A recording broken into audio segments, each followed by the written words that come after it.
My husband's words still rang in my ears, sharp as shattering glass. I'm going to your best friend, Olivia. That's where happiness is. The slam of the door that followed felt like the period at the end of the 10-year sentence I'd called a marriage. Mark wasn't a man of many words, but when he spoke, he aimed for the jugular. He'd hit it perfectly. 6 brutal months of divorce proceedings had ground my spirit to dust. Mark's lawyer, a shark in a $5,000 suit, painted me as a gold-digging, emotionally barren socialite.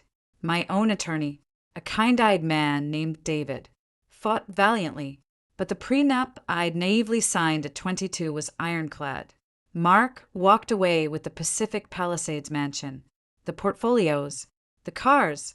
I got my clothes, my dignity, and a modest, sun-faded bungalow in Santa Monica I'd bought with my freelance design earnings years ago. Olivia, of course, got Mark. I was nursing a lukewarm Chardonnay, staring at the chipping paint on my porch ceiling, when my phone buzzed. The screen read David Chin, attorney at law. My stomach clenched. What now? Had Mark found a way to contest the alimony?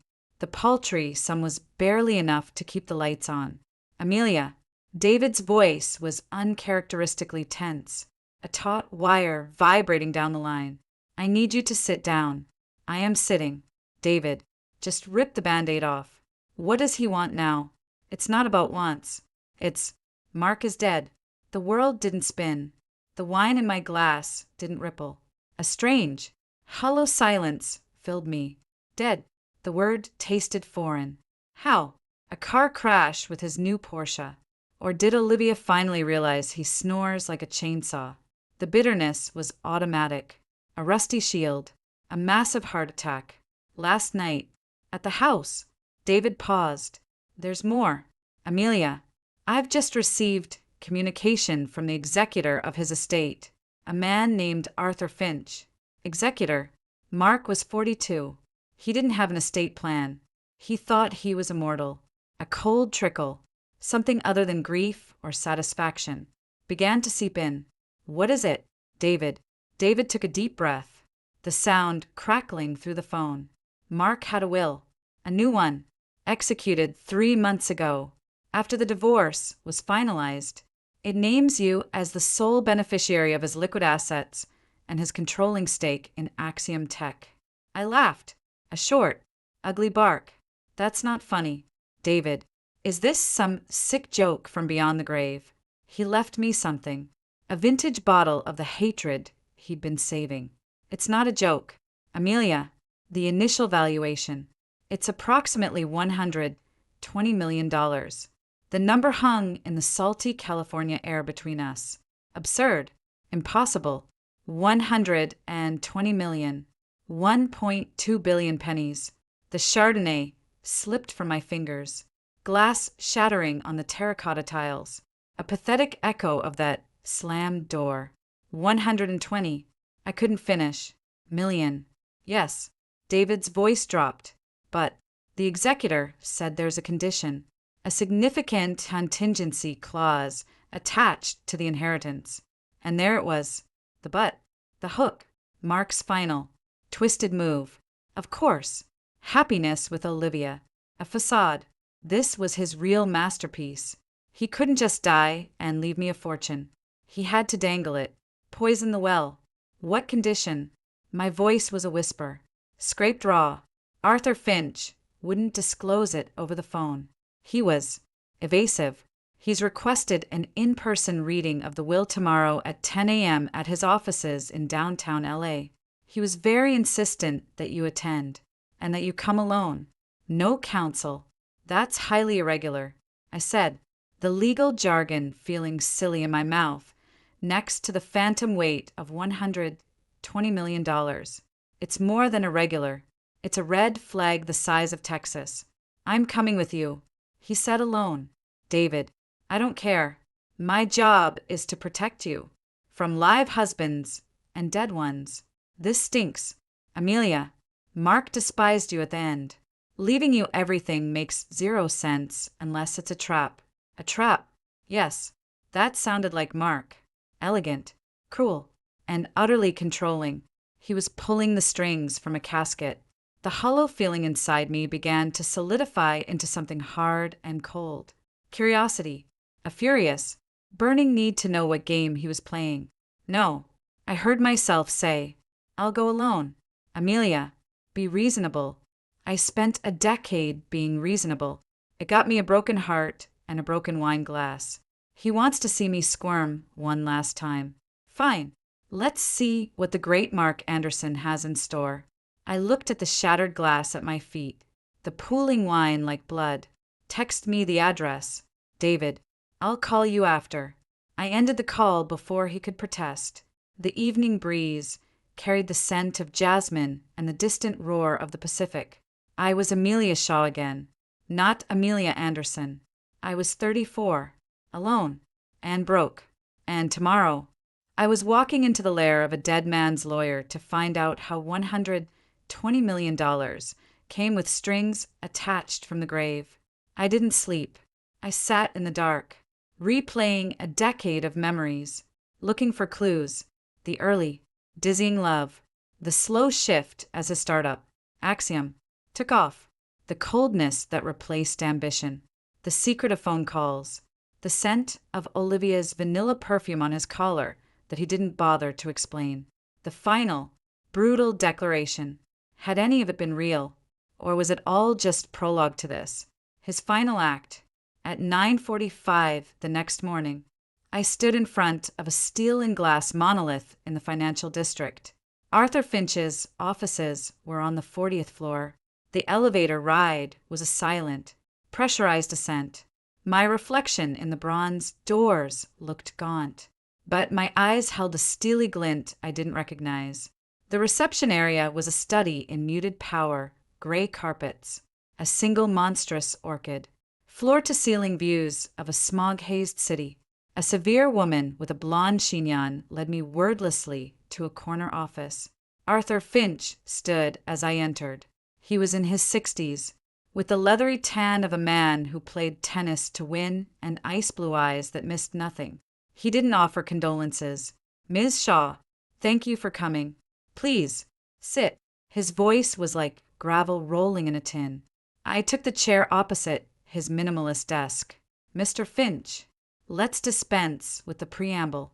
Mark is dead. You say he left me everything. And there's a but. I'm here for the but. A flicker of what might have been appreciation crossed his face. Direct. Very well. He opened a slender file folder. The will is straightforward in its bequest. All liquid assets, investment accounts, and the 52% controlling stake in Axiom Tech Ventures, currently valued at approximately $120 million, are left to you, Amelia Shaw, unconditionally. You said there was a condition. The condition is not on the bequest, Finch said slowly, placing a single, crisp piece of paper on the desk and sliding it toward me. It is on the access. I looked down. It wasn't a legal document. It was a handwritten note. In Mark's unmistakable, aggressive scrawl, Amelia, if you're reading this, I'm gone, and you're probably wondering what the hell I'm playing at. The money is yours, all of it, but to unlock the accounts, to claim your prize, you have to do one thing.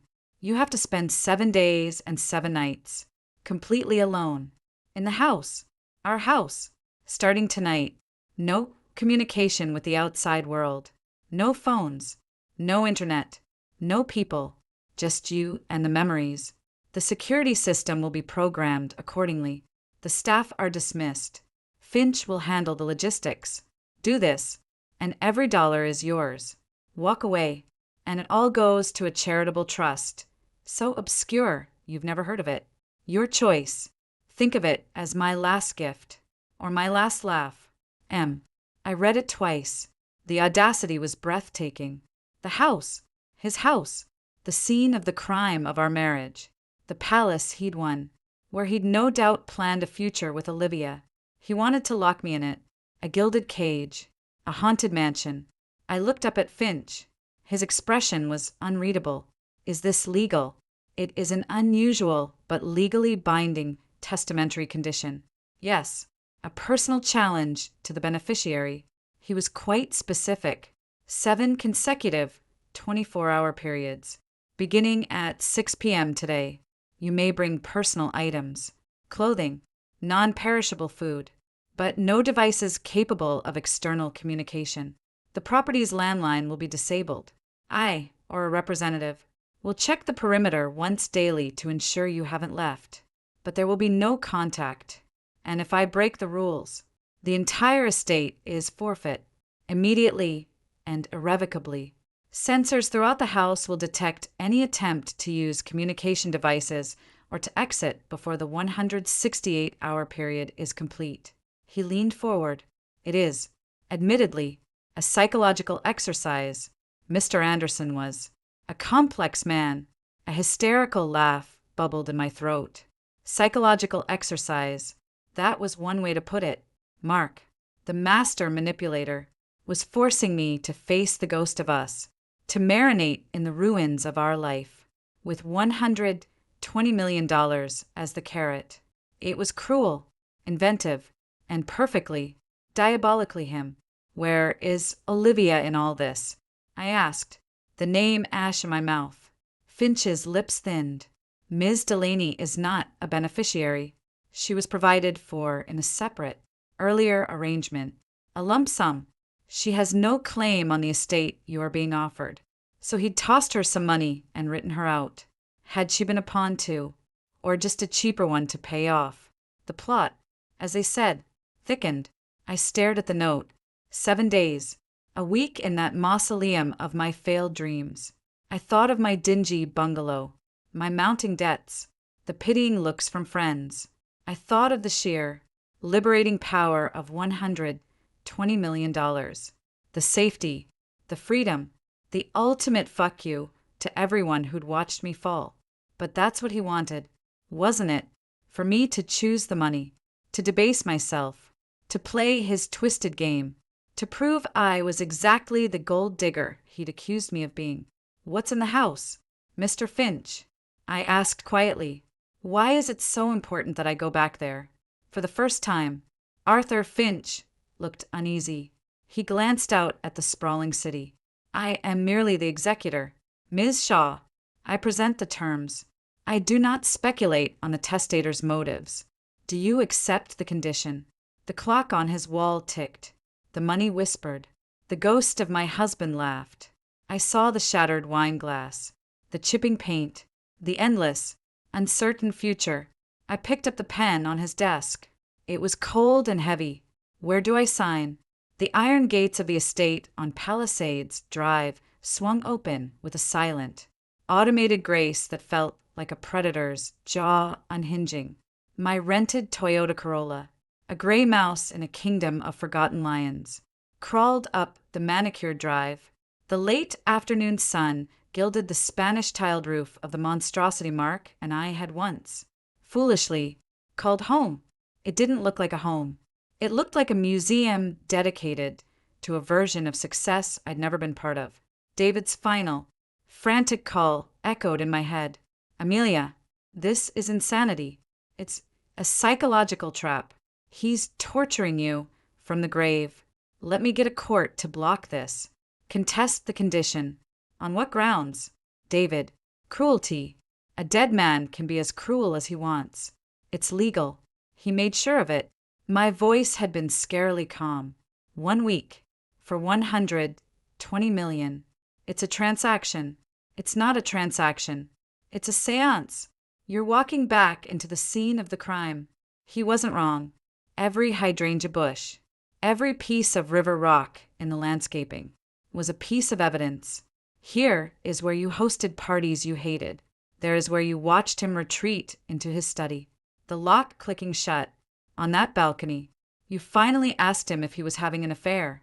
He'd smiled and asked if you doubled your Xanax prescription. I parked behind the house, near the service entrance.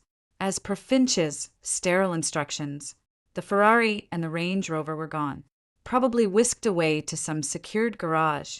The space felt obscenely empty. My 2 small suitcases, one with clothes, one with notebooks, books, and non-perishable food thumped on the flagstones, a pathetic sound in the vast silence. The key Finch had given me turned smoothly in the lock of the kitchen entrance. The alarm panel beside the door beeped once, a green light scanning my face. A smooth, synthesized female voice filled the spotless, cold kitchen. Identity confirmed. Amelia Shaw. Commencement of 168-hour residence. Condition acknowledged. All external communications are now disabled. Interior monitoring active. Welcome. The click off multiple locks engaging behind me was the loudest sound I'd ever heard. My heart hammered against my ribs. It was done. The cage door was shut. I stood in the kitchen, breathing in the scent of lemon polish and emptiness. The Sub-Zero fridge hummed. It was spotless, a showroom kitchen where no one ever cooked. I'd tried, in the early years, made messy, loving meals that Mark would pick at, distracted by emails on his phone. Eventually, I stopped. We hired a chef, another layer of our life outsourced, pushing the memories down. I did a tactical recon. Finch's instructions were clear. I had the run of the main house, the living areas, the master suite, the library, the gym, the east wing, which housed Mark's private office and a secure vault room, was locked. Its doors sealed with keypads I didn't have the codes for. The pool, the gardens, the tennis court were accessible, but the perimeter fence was lined with sensors. Stray too close, and I'd forfeit everything. My first stop was the grand living room. 2 stories of glass looked out over the infinite blue of the Pacific. The view was still staggering, a punch of beauty that had long since stopped feeling like mine. And that's when I saw the first one. On the stark, marble coffee table, a book lay open. Not just any book. My first edition copy of Rebecca B. Daphne du Maurier, a treasured gift from my mother. I'd thought it was in storage. I walked over, my footsteps echoing in the cavernous space. It was open to chapter 5. A passage was highlighted in faint yellow, a line I knew by heart. Last night, I dreamt I went to Manderley again. A cold finger traced my spine. This was no accident. Mark had no use for my books. He read biographies of CEOs and books on game theory. This was a set piece. He'd placed it here. Why? To unnerve me. To remind me I was walking into a haunted house. Message received. You bastard. I closed the book, my fingers trembling slightly. This wasn't just a test of isolation. It was a curated experience. He was directing the haunting. The tour continued, each room a fresh wound, carefully reopened. In the formal dining room, the long table was set for one. A single place setting of the Wedgwood china we'd never used. A bottle of 2015 Dom Perignon, my favorite vintage. Not his, chilled in a silver bucket next to the chair. A card, in his handwriting, leaned against the glass. A toast to your fortitude. M. I didn't touch it. The champagne was probably poisoned with guilt. Or worse, with pity. The master bedroom was the worst. His bedroom. The king-size bed was made with military precision. But on my former nightstand was another artifact, a framed photograph. Not of us, of me. It was a candid shot from Big Sur. Years ago, my hair, whipped by the wind, laughing at something the photographer, Mark, had said. I looked young, open, unbroken. I hadn't seen this photo in years. I'd thought it was lost. He'd kept it. He'd placed it here, next to the side of the bed I'd vacated. The rage was sudden and purifying. How dare he?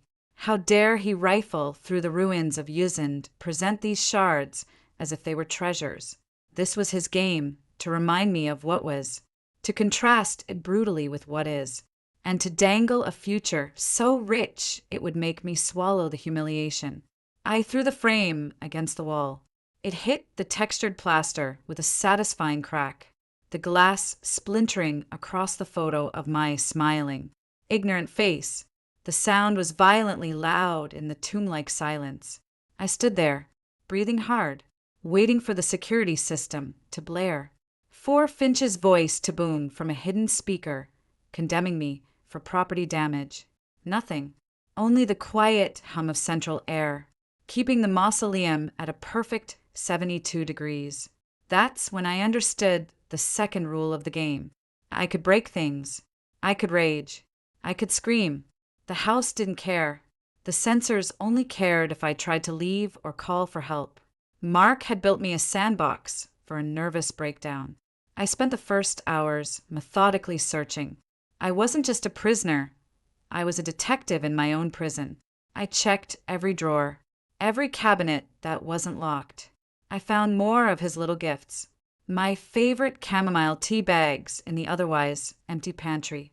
A playlist titled for A on the living room sound system, filled with the indie folk songs I'd loved and he'd mocked. A silk robe I'd left behind, now hung in the master closet, next to his rows of identical black suits. It was a museum of Amelia, curated by her warden. It felt less like nostalgia and more like taxidermy. As dusk painted the sky in violent oranges and purples, the automated house system came to life. Hidden speakers began playing the playlist, the first chords of a Bon Iver song. Once the soundtrack to our happier Sundays filled the air. It was too much. Computer, stop music. I yelled at the ceiling. The music stopped. The voice responded, smooth and neutral. Command not recognized. Ambient settings are pre-programmed for the duration of the residency condition. Of course, he controlled the soundtrack. 2. I retreated to the library, the one room that had ever felt partly mine. I'd filled these shelves with novels and art books. They were still here. I pulled down a random volume, seeking solace in someone else's words. A slip of paper, crisp and white, fluttered to the floor. It was a printed email, not a full thread, just a single page. From mark.anderson@axiom.com to olivia.delaney@premiummail.com. Date, September 12th, 2025. Subject, clarity. Liv, the paperwork is moving. It's uglier than I'd like, but she's being stubborn about the house. Don't worry. I have a plan to resolve everything. A final solution. You'll get what you deserve, and I'll be free. This is the last play. After this, it's just you and me and the beach in Maui. Just have to be patient a little longer. M. The blood drained from my face, pooling ice cold in my feet. A final solution. The phrase echoed with historical horror. You'll get what you deserve. Was he talking about money or something else? And this was sent after told me he was leaving me for her. He was promising her a future while legally eviscerating me. And plotting. What? This wasn't a nostalgic trap. This was a trail of breadcrumbs. He'd left this for me to find. Why? Guilt. A deathbed confession by proxy. Or was this, 2, part of the game, a fictional clue to drive me mad with speculation? I sat in the leather wingback chair, the email clutched in my hand, watching the last light die over the ocean. The house, now full of shadows, felt infinitely more dangerous. The curated mementos were creepy, but this was evidence. Of what? I didn't know. Night fell completely. The house lights, on an automated timer, came up in soft zones, leaving pools of darkness between them. I was too keyed up to sleep in the master bedroom. I took a blanket and pillow to the library sofa, a pathetic nest in the heart of his domain. Sleep was a fragmented thing, chased away by every groan of the settling house, every whisper of the HVAC. I dreamed of Mark, not as the cold man at the end, but as the young founder who'd kissed me in the rain, his eyes alight with plans that included me. I woke with a start, my heart racing, to the soft glow of a digital clock reading 3:07 a.m. And then I saw it, across the room, on the desk where Mark used to work when he deigned to be home. The security system's main monitor was lit. It usually showed a rotating series of camera feeds from the gates, the pool, the entrances. Now, it displayed a single, Static message in glowing green text against a black background. Welcome home, Amelia. It wasn't the friendly greeting of a smart house. The cursor blinked after it, a malevolent, steady eye. Then, letter by letter, more text appeared, as if typed by an invisible hand. Did you like my gifts? I froze. The blanket pulled to my chin. This wasn't pre-programmed. This was interactive. Who is there? I typed the words in my head, too terrified to speak. The cursor blinked. New text formed. The house sees all. The house knows all. 7 days to understand. Or 7 days to go mad. The choice, as ever, is yours. Then, the screen went black. I didn't sleep again that night. I sat rigid on the sofa, staring at the dark monitor. The printed email a crumpled ball in my fist. David was right. This wasn't a transaction. It was a séance. And something had just answered. Mark hadn't just left me a fortune. He'd left me a mystery box wired to my deepest fears. And as the first pale light of dawn crept over the Pacific, I realized with crystalline clarity, I was no longer just playing for the money. I was playing for the truth. And the house itself seemed to be my only opponent. The second day in the house dawned bright and cruel. Sunlight streamed through the library windows, mocking the nocturnal terror of the glowing message. Had I dreamed it? A stress-induced hallucination. The monitor was now blandly cycling through camera feeds. The empty driveway, the calm turquoise pool, the impenetrable green of the hedges that marked the property line. All was serene, sterile, silent, but the email in my pocket was real. The crumpled paper was a tangible anchor in this sea of psychological warfare. A final solution. The phrase was a worm in my brain. I unfolded it, smoothing it on the cool marble of the kitchen island. I read it a dozen times over bitter. Black coffee made with the fancy beans he'd left for me. It was a provocation, a clue meant to be found. Mark was a grandmaster of business strategy. He thought in moves and countermoves. This residency was a move. The mementos were moves. This email was a move. But what was the end game? To make me crack. To have me forfeit the money by running screaming from this haunted palace. That seemed too simple. Too petty, even for him at his most vengeful. No, he wanted me to do something. To find something. The message on the screen echoed. 7 days to understand. Understand what? That he was a monster. I'd already filed that memo. That he'd planned something with Olivia. The email suggested that. But it was also clearly a performance for her benefit. You'll get what you deserve. Was I supposed to feel jealousy from beyond the grave? It was too late for that. I needed a system. I was a prisoner. But I was also an investigator in the world's most luxurious prison. I started in the kitchen, pulling open every drawer, not for more creepy notes, but for tools. I found a heavy flashlight, a roll of duct tape, a box cutter. I armed myself with the flashlight, feeling its solid weight in my hand. It was a pathetic weapon against a ghost, but it was something. My mission today, the locked east wing. Specifically, the door to Mark's home office. The keypad by the door had a soft green glow. For digits. What would he use? I tried obvious ones. The last 4 of his social. His birth year. The year Axiom went public. A soft, disapproving beep followed each attempt. I leaned my forehead against the cool wood. Think. Mark was arrogant, sentimental in his own twisted way, and loved to prove he was the smartest person in the room. He'd want a code I could figure out. Something personal. Something to do with us. Our wedding date. I punched in the numbers. The light stayed red. The beat more insistent this time. A cold frustration settled in my gut. I was playing his game by his rules. And I was losing. I slammed my palm against the door in frustration. And that's when I noticed it. A tiny, almost imperceptible smudge on the wall, next to the keypad. At waist height. I touched it. It wasn't a smudge. It was a faint pencil mark. A small arrow, pointing down toward the baseboard. My heart skipped. Had Mark left this? Or a cleaner? I got on my hands and knees, ignoring the absurdity of the scene. The baseboard was pristine white. I ran my fingers along it. Nothing. I lay flat on the cold marble floor, cheek against it, looking sideways. There, in the narrow shadowed gap between the baseboard and the wall, was a sliver of white.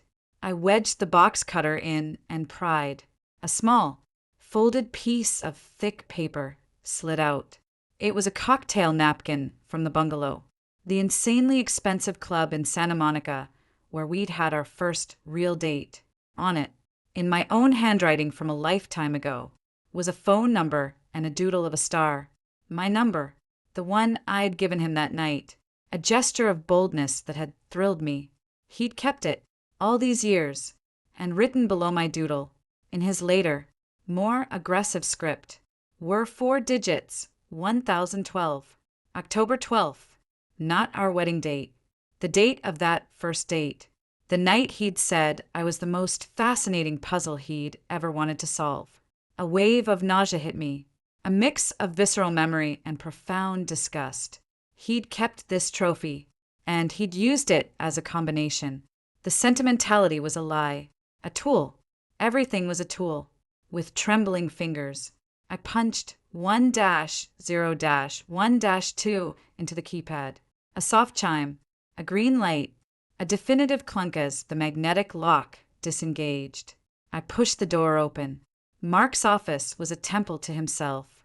Floor-to-ceiling windows, a vast desk of fossilized stone, shelves lined with tech awards and carefully curated first editions of business and philosophy books. It was neat, obsessive. The air still held a faint trace of his cologne. That stupid, expensive Santal 33. It smelled like betrayal. I didn't bother with the shelves or the awards. I went straight for the desk. The center drawer was unlocked. Inside, the normal detritus, expensive pens, paper clips, a spare pair of reading glasses. The top right drawer, however, was locked. A simple key lock. I searched the other drawers, the underside of the desk, the back of the monitor. Nothing. Then I remembered. Mark had a tell when he was stressed. He'd fiddle with his wedding ring, spinning it around his finger. After the divorce proceedings started, he'd stopped wearing it. I looked at the sleek, modern lamp on his desk. I lifted the heavy base. Taped underneath was a single, small silver key. Bingo! The locked drawer slid open smoothly. Inside, no stacks of cash or damning documents. Just a single, slim black notebook, a moleskine, and a small, sealed manila envelope with my name on it. I ignored the envelope for a moment, drawn to the notebook. I flipped it open. It was Mark's handwriting, a chaotic mix of business notes, algorithms, and personal musings. I skimmed, my eyes catching phrases. Dat liquidity event must precede Q3. Olivia is becoming a problem. Too emotional, too greedy. The initial allocation will have to be revised. Dat Amelia's resilience is impressive, annoying. She should have broken by now. The Palisades property is the key, not just an asset. The container. She has to go back. She has to see. Finch is getting nervous. Doesn't understand the elegance. The final audit will reveal everything. The strings are all in my hands. If you're reading this, Amelia, then you're smarter than I gave you credit for. Or more desperate. The envelope. Start there. My breath came in short gasps. The casual cruelty of she should have broken by now, warred with the chilling implication of the final audit will reveal everything. What audit? Axiom was a private company. He was the majority owner. I put the notebook down and picked up the manila envelope. My name was written in his familiar, slashing script. I broke the seal with a thumb. My hands, now steady with a strange, cold fury. Inside were photographs, not digital prints, but old-fashioned, glossy ones, the kind from a drugstore decades ago. The first one was of a young woman with dark hair and a shy smile, standing in front of a modest clapboard house in a town I didn't recognize. She was pretty, in a quiet way, and she looked vaguely familiar. I flipped it over. On the back, in a handwriting that wasn't Mark's, was written Catherine, 18, graduation day. The next photo was the same woman, older, her face more careworn, holding a baby wrapped in a blue blanket. On the back, Catherine Ben, 2004. The third photo made the coffee I drunk lurch in my stomach. It was a family photo. The woman, Catherine, a few years older, a lanky, dark-haired boy of about 7 or 8, grinning with a missing front tooth. And next to them, an arm around the boy's shoulders, a younger Mark. He couldn't have been more than 25. He was smiling, a real, unguarded smile I hadn't seen in years. On the back, Catherine, Ben, and Mark, my world, 2007. The world tilted. I gripped the edge of the stone desk. My world, 1. That was the year before I met Mark. The year he was supposedly grinding night and day in a garage, founding Axiom. The year he'd told me he had no time for relationships, that the company was his only family. 2. Who was Catherine? Who was Ben? I shuffled through the rest of the photos. There were a dozen more. Mark with the boy at what looked like a Little League game. Mark and Catherine at a cheap-looking restaurant. The boy growing older. Mark's presence in the photos becoming less frequent. His smile more strained. The last photo was of the boy, Ben, as a teenager, maybe 16. He was tall, scowling at the camera, a rebellious set to his jaw. Mark was not in this one. At the bottom of the stack was a single, newer sheet of paper, a bank statement from a credit union in Sacramento. The account holder, Catherine Miller. The balance, $4.3, 22.18. The statement was dated 3 months ago. Paper clipped to it was a sticky note in Mark's hand.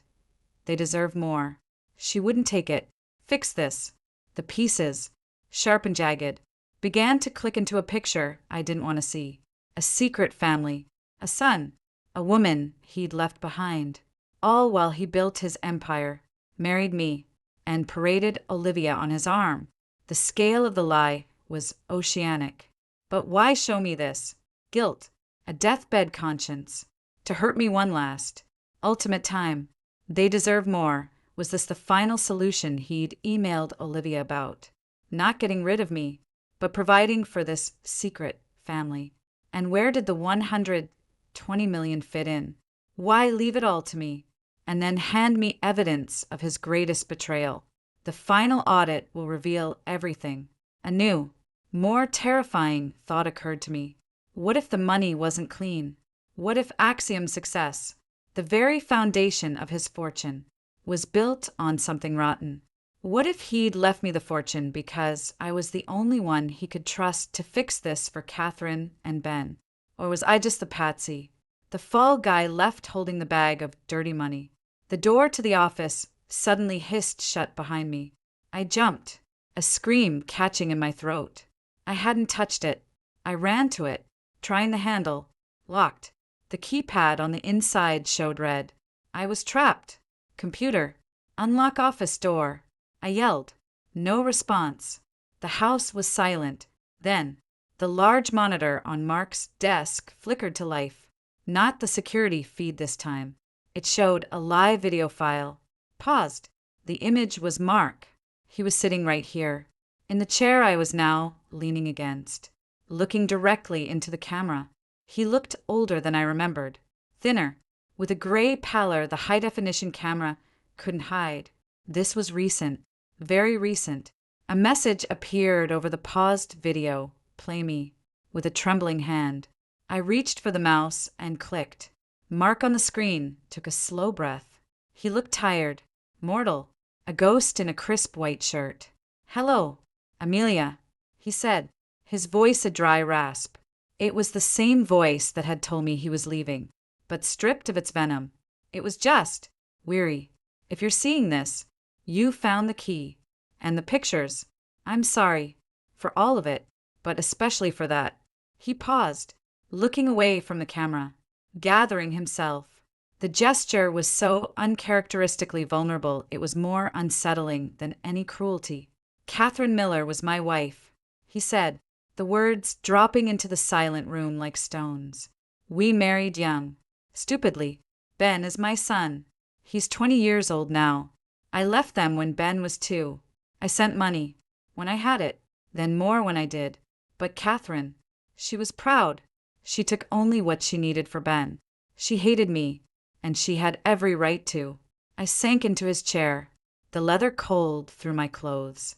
His wife. I had never legally been his wife. The prenup. It wasn't a prenuptial agreement. It was a non-nuptial agreement. I had been the other woman for a decade. The mistress. The unwitting bigamist. I built Axiom for them. He continued, a flash of the old pride in his eyes. It was going to be my redemption. But the way I built it, I cut corners. Amelia, I lied. I stole intellectual property in the early days. From a man named Karl Voss. He's a dangerous person. I thought I'd buried it, covered it up with layers of shell companies and patents. But the past doesn't stay buried. Voss found out. A few months ago, he made contact. Mark's face hardened. He didn't want money. He wanted Axiom. All of it. He threatened to expose everything. To go to the SEC, to the media. He threatened Catherine and Ben. Said he'd make them pay for my sins. He leaned closer to the camera, his gaze intense. My divorce from you. The public spectacle with Olivia. That was all a smokescreen. A play. I needed to make myself look like the villain of a different story, a cheating husband, a ruthless divorce. I needed to draw all the attention, all the poison, to me, to my new public life, to protect them. The room spun. The affair with Olivia, the brutal divorce, the public humiliation. It was all a performance, a shield for a secret wife and son. I knew I was sick. Amelia, the heart. It was a ticking clock. I had to put a plan in motion. A final play. He managed a grim, pained smile. I left you everything because you're the strongest person I've ever known. You're the only one who can face Voss. The money, the company, it's a weapon, and it's a target. Voss will come for it. He'll come for you. He coughed, a ragged sound. The house isn't just a prison. It's the vault. Everything you need to defend yourself, to protect Axiom, and to provide for Catherine and Ben. It's here, hidden. The clues are in the things you loved, the places you felt safe. Find it. The truth, the evidence against Voss, the clean way out. It's all here. 7 days to find it, to understand. If you walk away, Voss wins. He gets everything, and he will destroy Catherine and Ben out of spite. He looked down, suddenly looking every one of his 42 years, and more. I used you, from the beginning. I loved you, in my way, but I used you. This is me trying to stop using you. This is me asking you to fight one last battle for me. Not for me, for them, for the people I failed. The money is real. The danger is real. I'm so sorry, Amelia, for everything. The video ended. The screen went black. I sat in the profound silence, the ghost of his confession hanging in the air. The anger was gone, burned away by a white-hot shock. I wasn't a jilted ex-wife. I was a pawn promoted to queen in a game of chess I never knew I was playing. The 120 million wasn't an inheritance. It was a war chest, and the enemy, a man named Karl Voss, was already moving in the shadows. The lock on the office door clicked open with a soft snick. The game had just changed. The haunting was over. The war had begun. The silence after the video ended was a physical presence, thick and heavy as the stone desk beneath my palms. Mark's confession, the secret wife, the son, the stolen IP, the enemy named Voss, echoed in the hollowed-out chambers of my mind. I wasn't just locked in a house. I was locked inside a dead man's confession booth, and he'd just absolved himself by making me his unwilling priest. The anger returned, not as a hot flash, but as a deep, glacial cold. He loved me in his way. He was trying to stop using me by leaving me a billion-dollar target and a mystery to solve. The arrogance was monumental, even in death. He was the puppet master, and I was the only doll left with strings. But the fear was sharper. Karl Voss, a dangerous person, coming for the money, coming for me. The luxurious prison suddenly felt like a glass coffin, visible to a sniper I couldn't see. I took the stack of photos, the notebook, and the envelope. The flashlight felt useless now. My real weapon was information. I left the office, the door swinging shut behind me with a finality that made me jump. The house felt different. The curated mementos were no longer just creepy artifacts. They were pieces of a puzzle. The clues are in the things you loved, the places you felt safe. Where had I ever felt safe in this museum of misery? Not the master suite, not the cold, formal living room, not the kitchen designed for a chef who wasn't me. I walked through the echoing spaces, seeing them with new eyes. The library had been a refuge, a place for my books. I'd found the email there. The security room. No, that was his domain. The gym. His. Then I remembered. The sunroom. A small, glass-enclosed nook off the west side of the house, overlooking a less manicured part of the garden. It got the morning light. I'd filled it with overstuffed, slightly shabby armchairs I'd salvaged from a flea market, a riot of unruly plants I actually tended to, and a small, ancient writing desk. It was the one room Mark had largely ignored, finding it cluttered and sentimental. My sanctuary. He'd probably kept it as part of his curation. A diorama of the woman he thought he'd married. I went there now. The plants were still alive, professionally maintained. My chair was there, and on the writing desk, another gift. Not a book or a photo this time. It was a small, intricate puzzle box made of inlaid wood, a souvenir from a long-ago trip to Istanbul. I'd loved it. He'd called it a trinket. I picked it up. It was heavy for its size. I shook it gently. Something shifted inside with a soft, solid thunk. A clue. The things you loved. I'd spent hours as a newlywed trying to solve this box, to find the secret catch that would open it. I'd never succeeded. I'd finally left it on a shelf as a pretty ornament. Now, I turned it over in my hands.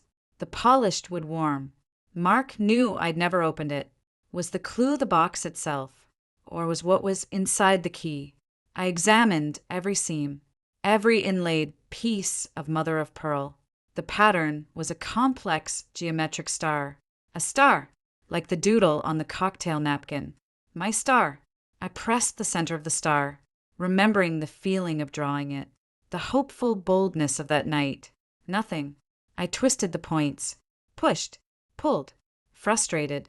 I almost threw it against the wall, but the memory of the shattered photo frame stopped me. Destruction wasn't the answer. Understanding was. Mark thought in systems, in patterns, in codes. The napkin code was 1012, our first date. A personal, sentimental code. What was personal and sentimental about this box? It wasn't the box.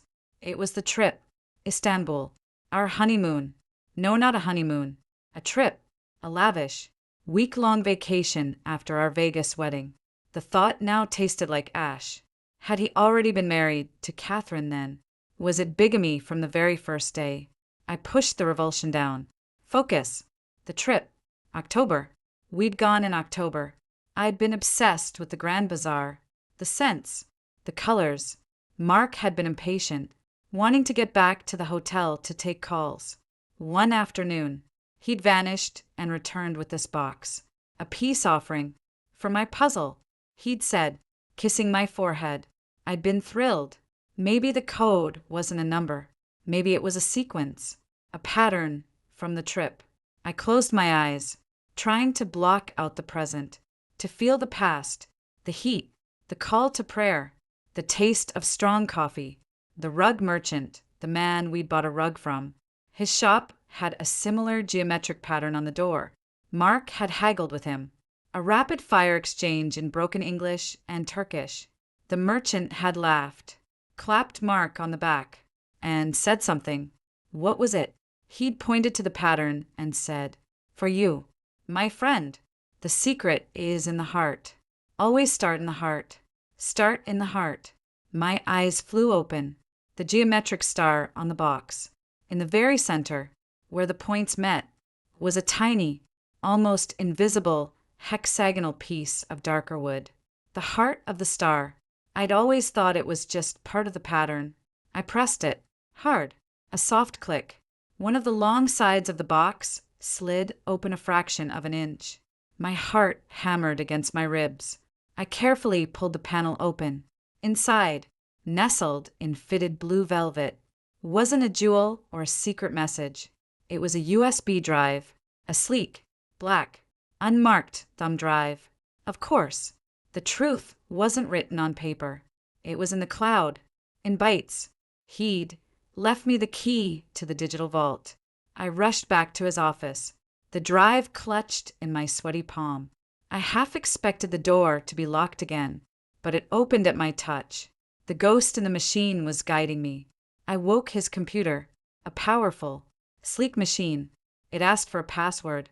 I stared at the blank field. The clues are in the things you loved. What did I love that he'd use? Not my name, not a date. He'd use something I'd know, something that connected to us. But in his twisted, proprietary way. I thought of the video. You're the strongest person I've ever known. IT wasn't a compliment. It was an observation, a fact in his ledger.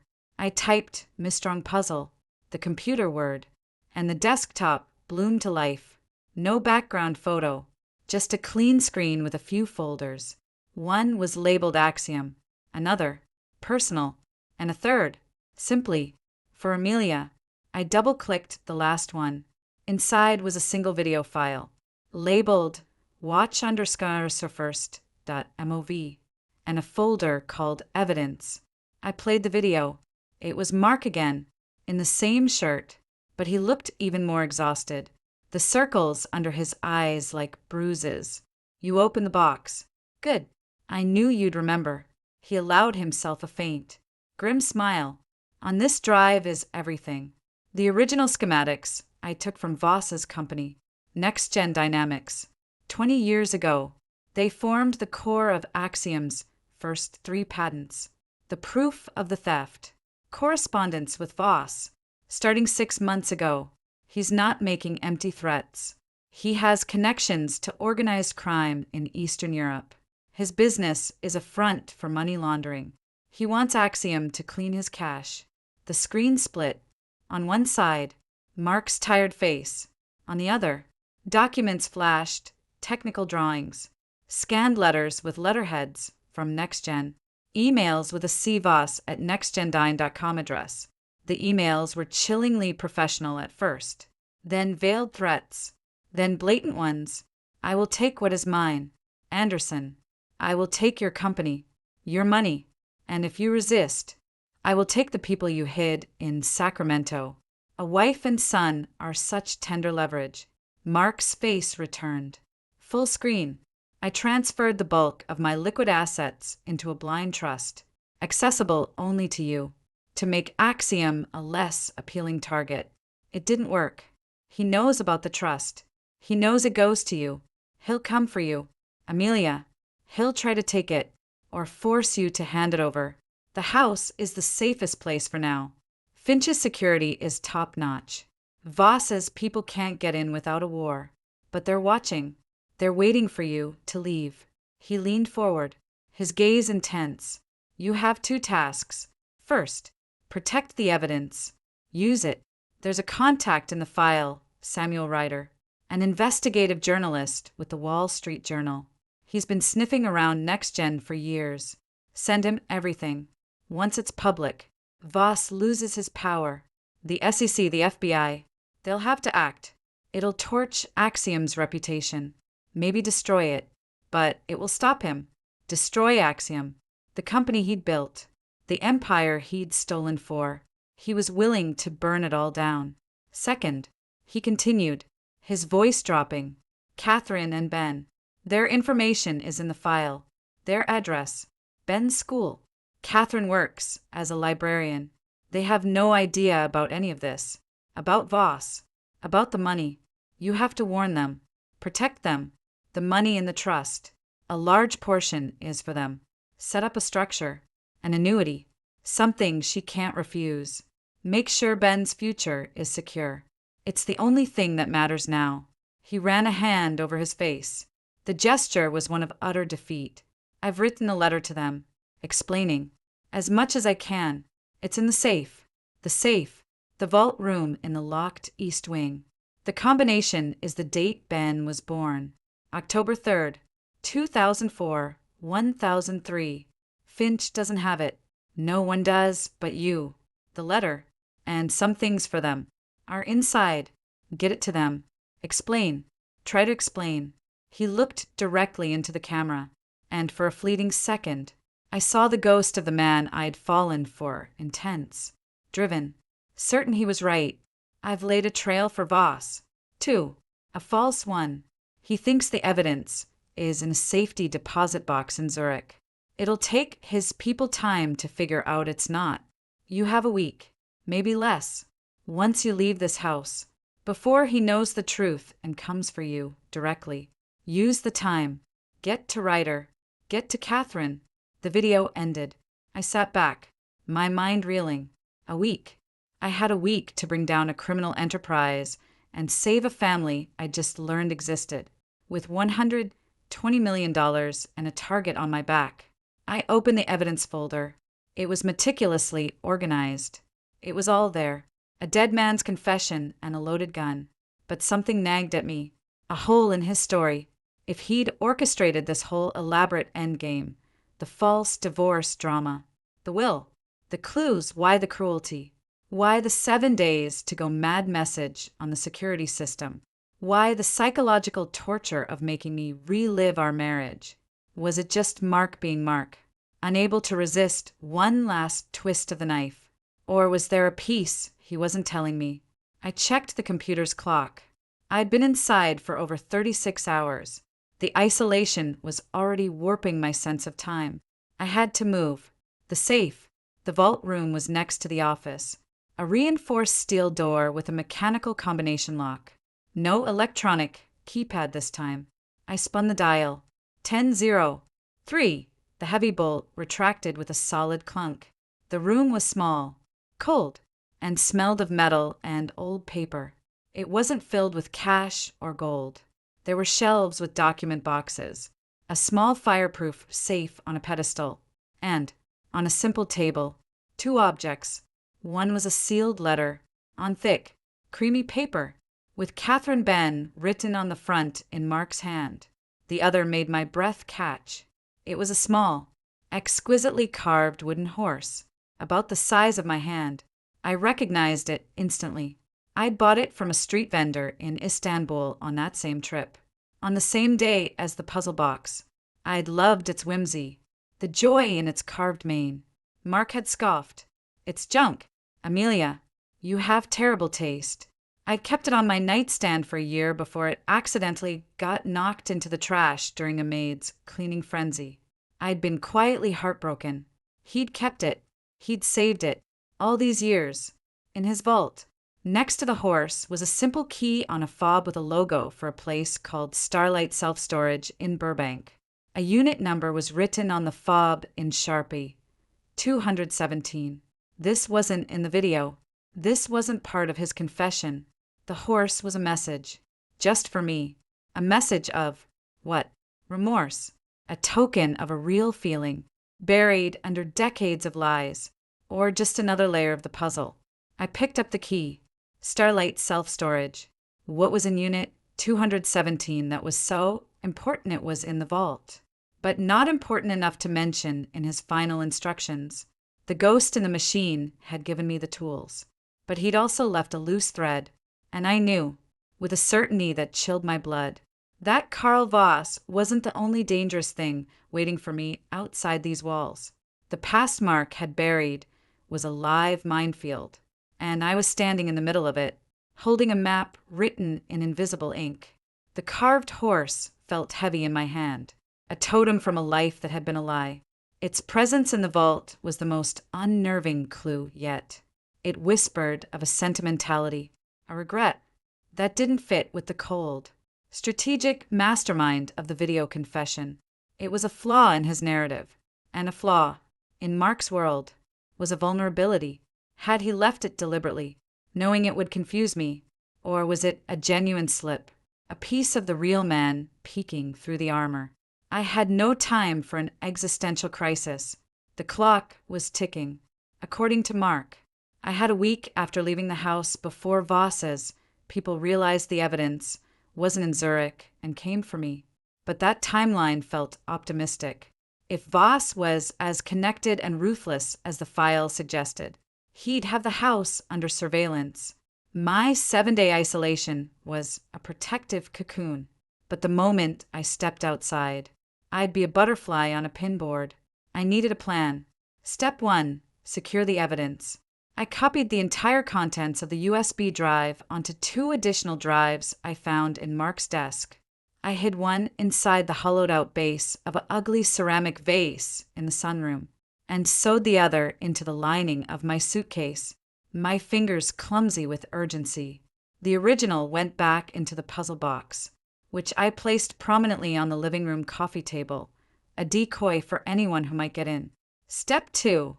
Contact Samuel Ryder, the journalist. But how? The house was a comms blackout.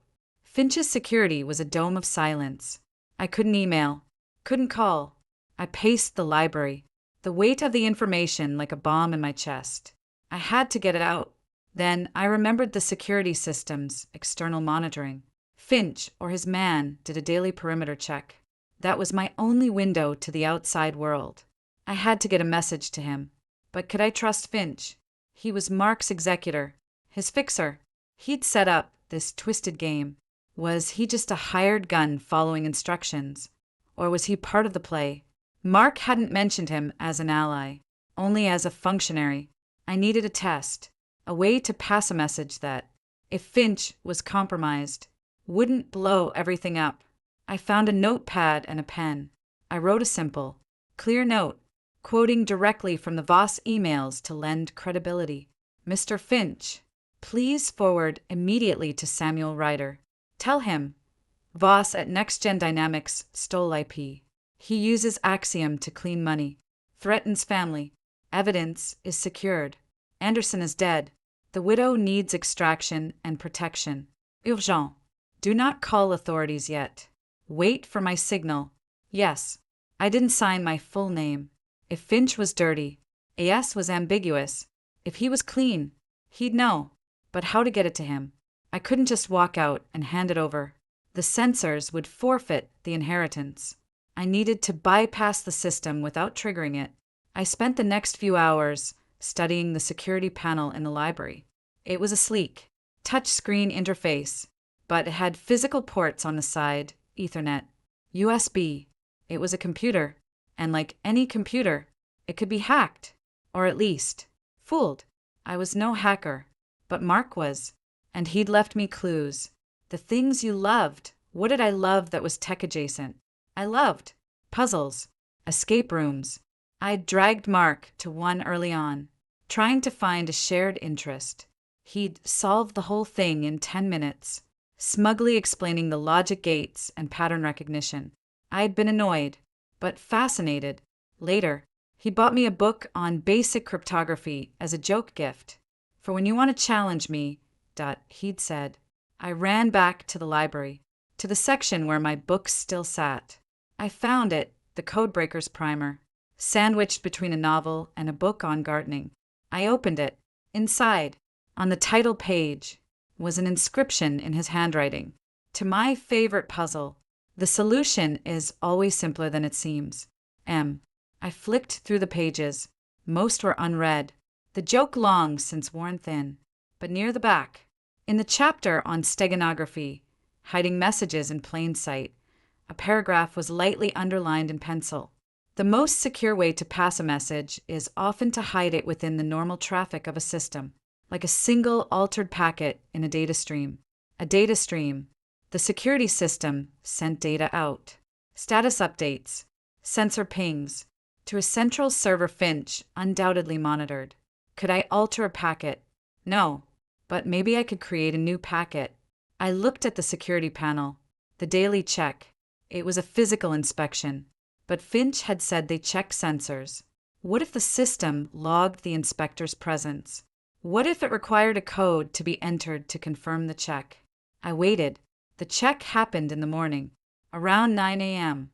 I stationed myself by a window with a view of the front gate, hidden behind a curtain. At 8:58, a black SUV with tinted windows pulled up. A man in a dark suit got out, not Finch. Someone younger, bulkier. He scanned a keycard at the gate, which swung open. He drove up, parked, and walked the perimeter, checking windows, scanning something on a handheld device at each corner of the house. The system, it was receiving a signal from his device, a confirmation. My idea was insane, desperate, but it was all I had. The inspector finished his round, got in his car, and left. I had roughly 23 hours before he returned. I needed to give him the note, but I couldn't go outside. However, the house had a mail slot, a small, brass-flapped slot in the front door for paper mail, which we never used. It was inside the sensor perimeter. If I could get a note into that slot, maybe he'd see it on his check. But how? The slot was 10 feet from the nearest window I could reach. I couldn't throw it. The note would flutter anywhere. Then I remembered the gym. In a closet, gathering dust, was a set of golf clubs. Mark's brief, misguided attempt at taking up the sport. I raced there, found a putter, back at the front door. I folded the note into a tight square. I tore a long, thin strip from a sheet from Mark's desk. Using duct tape, I fashioned a crude, sticky lasso at the end of the strip. I carefully attached the note to the lasso. Then, using the putter like a giant chopstick, I painstakingly fed the strip of paper through the mail slot, lowering it down until the note dangled just outside the door, the strip of paper still in my hand inside. I taped the end of the strip to the door frame, leaving the note suspended in the narrow space behind the brass flap. It was visible only if someone opened the flap to look in. It was ridiculous, a child's solution, but it was a thread of hope. The rest of the day was agony. I pored over the files on Voss, memorizing details. NextGen Dynamics was a defense contractor with murky offshore holdings. Carl Voss, 58, a naturalized citizen from Latvia, with a smile that didn't reach his eyes in his corporate headshot. He had a daughter, a socialite who made the tabloids. He was a patron of the arts, a pillar of the community with a hidden foundation of blood and theft. I learned about Catherine Miller. She was 39, a children's librarian. Her Facebook page was a testament to a quiet, proud life. Pictures of Ben as a baby, a boy, a young man, pictures of book displays, community events. No mention of Mark, ever. Her smile was kind. Her eyes held a quiet resilience. Ben was a sophomore at UC Davis, studying engineering. He had Mark's dark hair, my stubborn jawline. The resemblance was a punch to the gut. I was protecting them. That was the mission, not the money, not Axiom. Them, a woman and a boy who were as much Mark's victims as I was. Night fell. I tried to sleep in the sunroom chair, the carved horse on the table beside me. I dozed fitfully, haunted by dreams of faceless men in black SUVs and a woman with Catherine's kind eyes. Crying. A soft ping from the security monitor woke me. It was 2:17 a.m. The screen was live, showing the front door camera. The brass mail slot flap was moving. A gloved hand reached in, felt around, and found the dangling note. It was pulled outside. The screen went black for a second. Then, new text appeared. Green letters in the dark. Message received. Writer is not safe. Trust no one. Find the truth in Unit 217. The horse is the key. My blood turned to ice. Ryder is not safe. Had Voss gotten to him already? Or was Finch warning me that Ryder was compromised? Trust no one that included Finch. Find the truth in Unit 217 at the storage unit.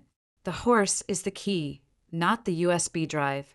The physical, carved horse. The system was being controlled by someone. Not Mark. Someone alive, watching, communicating. Was it Finch? Was it someone else? The panic was a live wire in my chest. I was in a sealed box, and the walls were talking. I had to get out. The 7 days be damned. The money be damned. I had to get to that storage unit, to whatever truth Mark had hidden there that was even bigger than the evidence on the drive. But the sensors, if I opened a door, I'd lose everything. I'd be penniless, defenseless, with Voss on my trail. I stared at the security panel, an idea forming, born of desperation and Mark's own words. The solution is always simpler than it seems. The system monitored for exits. But what defined an exit? The opening of a door, the breaking of a laser beam. The system had to have a master control, a way for maintenance or police to enter in a real emergency. I searched the office files, the desk drawers. I found the security system manual in a bottom drawer. It was thick, technical. I flipped to the section on emergency override and system reset. There was a procedure. A hard reset required a physical key and a code, entered at the main panel, which would disarm the system for 60 seconds before triggering a silent alarm to the monitoring company, Finch's company. 60 seconds. I'd need the key and the code. The key was likely with Finch. The code, Mark would have it, somewhere. The horse is the key. I grabbed the carved horse. I turned it over, examining every inch. It was solid wood. I pressed its eyes, twisted its head, pulled its legs. Nothing. Was it a metaphor? The key to the storage unit. I had that key already. Frustrated, I almost threw it. Then, in the soft light of the desk lamp, I saw it, a faint, almost invisible seam around the horse's belly, a hairline crack in the carving. I took the box cutter from my pocket, inserted the sharp tip into the seam, and twisted gently. With a soft pop, the horse split in two along the seam. It was hollow. Inside, nestled in a bed of faded velvet, was not a key. It was a small, shiny silver key, a simple, old-fashioned skeleton key, and a tiny, rolled-up slip of paper. I unfurled it. It contained two things, a 6-digit number, 478229, and an address, 3412 Vineyard Boulevard, Oxnard. Oxnard, that was an hour north. A storage unit in Burbank, an address in Oxnard. What was the connection? The key had to be for the emergency override. The code was the 6-digit number. The Oxnard address was, what? A safe house, a meeting point. I had no time to decipher it. Dawn was maybe an hour away. The inspector would return at 9 a.m. If I was going to move, it had to be now, under cover of the last darkness. I took a deep breath. This was the point of no return. I was trading $120 million for a chance at the truth, for a chance to stay ahead of Voss. I thought of Catherine's kind face on the screen, of Ben, who knew nothing of the storm coming for him. Mark's money couldn't protect them if I was dead or in jail. I went to the security panel. There was a small, locked metal cover beneath the touch screen. The keyhole was tiny. I inserted the silver skeleton key. It turned with a smooth, well-oiled click. The cover popped open, revealing a keypad and a red button labeled Master Reset. My finger hovered over the keypad. I entered the code, 4-7-8-2-2-9. The screen flashed. Master override engaged. Enter confirmation code. Shit, another code. I had nothing else. Think. The note said the horse was the key. I'd used the key and the code. What was the confirmation? In desperation, I entered the code again. 478,229. Confirmation accepted. System disarmed. You have 60 seconds to exit before silent alarm activates. A loud, electronic beeping started. A slow, steady pulse. A countdown. 60 seconds. I grabbed the go bag I'd prepped with a USB-sewn suitcase, some clothes, cash I'd found in Mark's desk, and the storage unit key. I ran for the kitchen door, the one closest to where my car was parked. 50 seconds. I fumbled with the deadbolt, my hands slick with sweat. 40 seconds. I yanked the door open. The cool, pre-dawn air hit my face. Freedom. 30 seconds. I sprinted to the Toyota, fumbling the keys, dropping them. I scooped them up, jammed the key into the lock, threw my bag in the passenger seat. 20 seconds. The engine roared to life. I threw it into reverse, spinning the wheels on the gravel, and sped down the long driveway. 10 seconds. I reached the iron gates. They were closed. Of course, they'd locked behind the inspector. I punched the button on the remote, clipped to the sun visor, the one Finch had left for me. Nothing. The disarm system had killed the gate remote. 5 seconds. I slammed the car into drive and aimed for the side of the gate, where a smaller pedestrian gate was set into the wall. It was made of wrought iron, but lighter. I gunned the engine. The Toyota crashed through the pedestrian gate with a shriek of tearing metal and breaking headlights. The airbags exploded in my face, a punch of white powder and noise. Dazed, I stomped on the accelerator. The car, hood crumpled, one headlight dangling, lurched forward onto the deserted street of Palisades Drive. In the rearview mirror, I saw the house, dark and silent against the lightning sky. No sirens, no lights. The silent alarm was just that, silent. But they knew. Finch knew.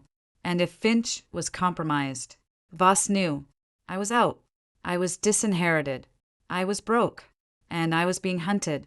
But I had a key, an address, and a truth to find. The game had left the gilded cage. Now it was playing for keeps in the real world. The Toyota wheezed and shuddered, a wounded animal carrying me away from the gilded cage. The left headlight was out. The right pointed drunkenly at the sky, and a metallic, grinding noise came from the front end with every rotation of the wheels. It was a beacon, a screaming announcement of my escape. I had to ditch it, and fast. The sky was shifting from indigo to a bruised purple as I navigated the winding roads down from the Palisades, my mind racing faster than the crippled engine. The silent alarm would have gone to Finch's security company. If Finch was clean, he'd be trying to call me, then coming to investigate. If he was dirty, working for, or scared of Voss, he'd be calling his boss right now. Either way, this car was a liability. I needed to get off the main roads. I took side streets, heading east, away from the coast, into the more anonymous sprawl of West LA. In a quiet residential neighborhood near Culver City, I pulled over behind a dumpster in an alley. My hands were shaking as I grabbed my bag and got out. The car was a mess, but it was registered to a fake ID David had helped me get during the divorce, a just-in-case precaution that now felt prescient. It would take time to trace it back to me, but not forever. I walked 2 blocks to a busier street, my head down, the hood of my sweatshirt pulled up, at a 24-hour laundromat. I used cash from my bag to buy a cheap burner phone and a prepaid card from a vending machine.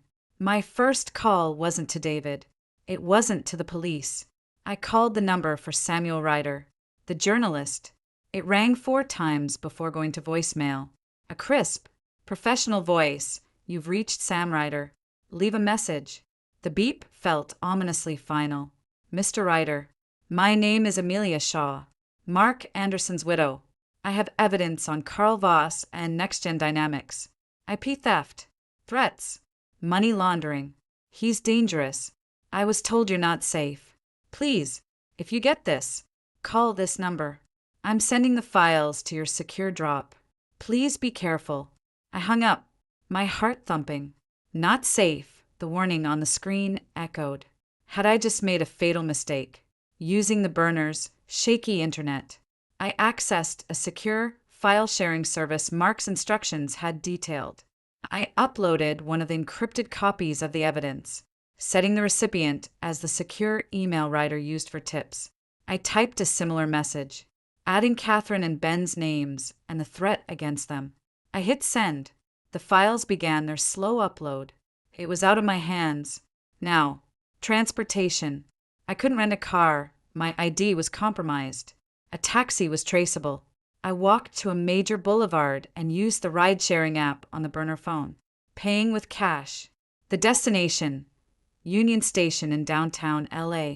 As the car glided through the waking city, I watched the world go by, feeling utterly disconnected.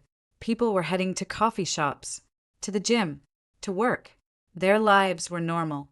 Mine had been dismantled, piece by piece, by a ghost. The enormity of it threatened to swallow me. No money, no home, a powerful criminal hunting me, a secret family to protect, a journalist who might be dead, and a carved wooden horse in my bag that had cost me a fortune. At Union Station, I bought a one-way ticket on the next Amtrak to Oxnard, paying cash. The train wouldn't leave for an hour. I found a corner in the bustling food court, put on sunglasses, and tried to look like just another traveler. Every man in a suit, every person on a phone, felt like a threat. I used the time to research the Oxnard address on the tiny slip. 3412 Vineyard Boulevard. Google Maps showed it as a seemingly ordinary single-story stucco house in a middle-class neighborhood. No business listing. Zillow estimated it was built in the 1970s. It told me nothing. The train ride north was a blur of anxiety and exhaustion. I slept in fitful jolts, waking with a start at every conductor's call. Each time I closed my eyes, I saw Mark's weary face on the screen, or Carl Voss's cold smile from his corporate photo, or the kind eyes of Catherine Miller. Oxnard was bright, sunny, and smelled of salt and strawberries. I took a local bus to within a mile of the address, then walked the rest, my bag feeling heavier with every step. Vineyard Boulevard was a quiet street of well-kept homes with trimmed lawns and aging sedans in the driveways. Number 3412 was no different.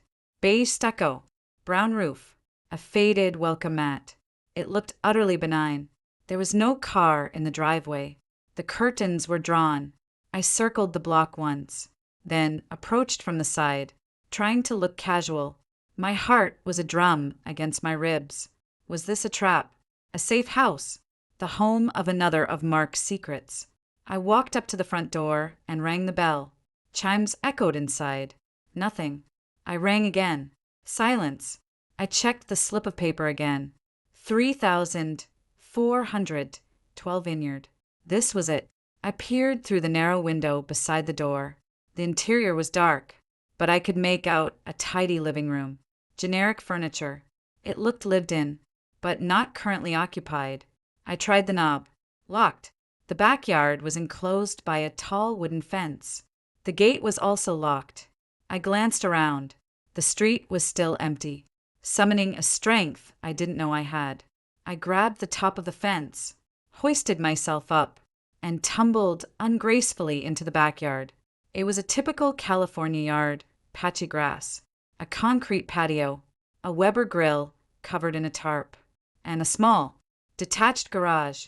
The garage door was locked, but a side service door yielded when I turned the handle. The interior was dark and smelled of oil and old cardboard. I found a light switch. A single bulb flickered on, illuminating not a car, but a workspace. A long table was covered in tools, electronic components, and several computers in various states of disassembly. Whiteboards lined the walls, covered in complex equations, network diagrams, and what looked like code. This wasn't a home. It was a lab, a hacker's den. On the main workbench, amidst the clutter, was a single, clean sheet of paper. On it, in a handwriting I now knew as well as my own, was a note from Mark. Amelia, if you're here, you chose the truth over the money. I knew you would. The money was the test. The house was the filter. You were always the only one who could do this.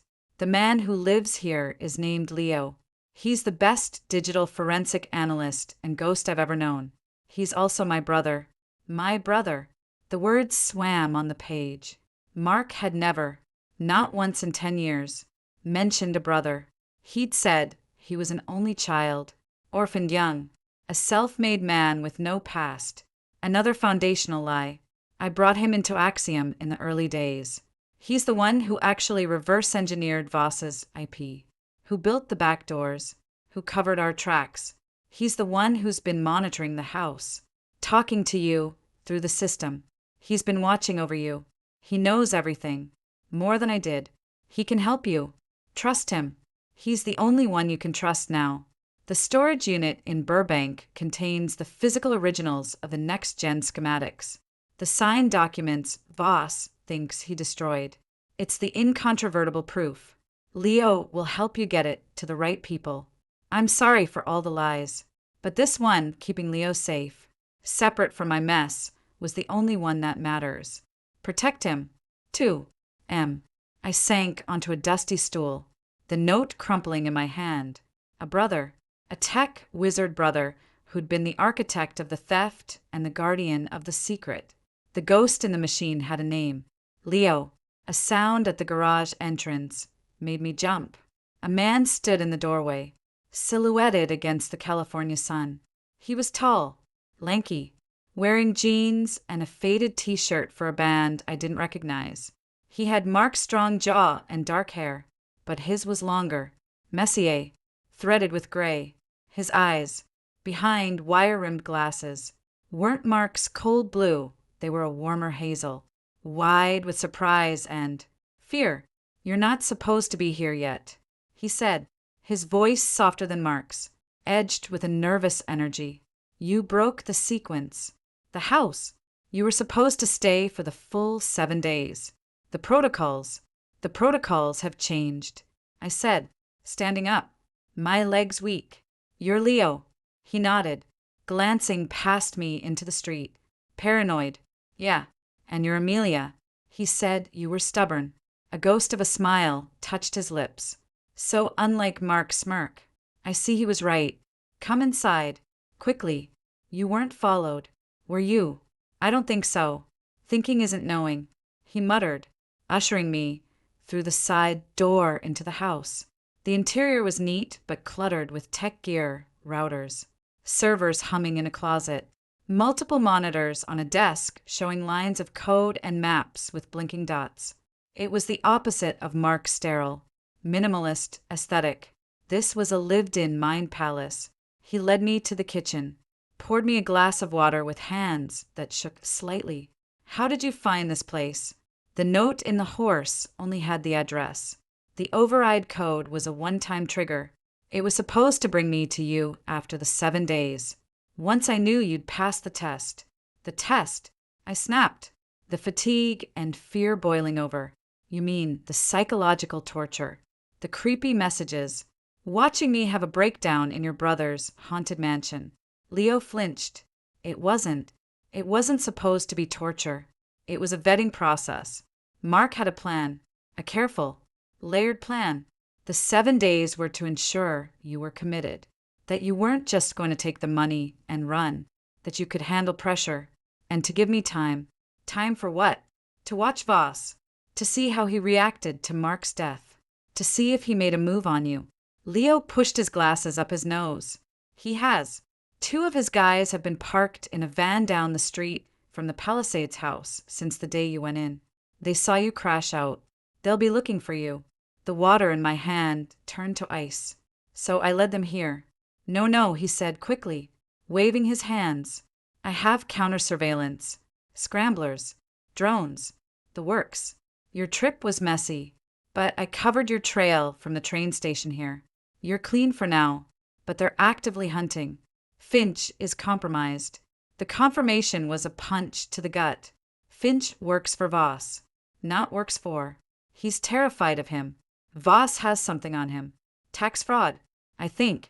Mark knew. He used Finch anyway. knowing he'd fold under pressure. He was a canary in the coal mine. If Finch broke protocol, we'd know Voss was getting close. The cold, calculating genius of it took my breath away. Mark had used everyone. Me, Olivia, Finch, his own brother. We were all pieces on his board. The message, I said, on the security screen. Ryder is not safe.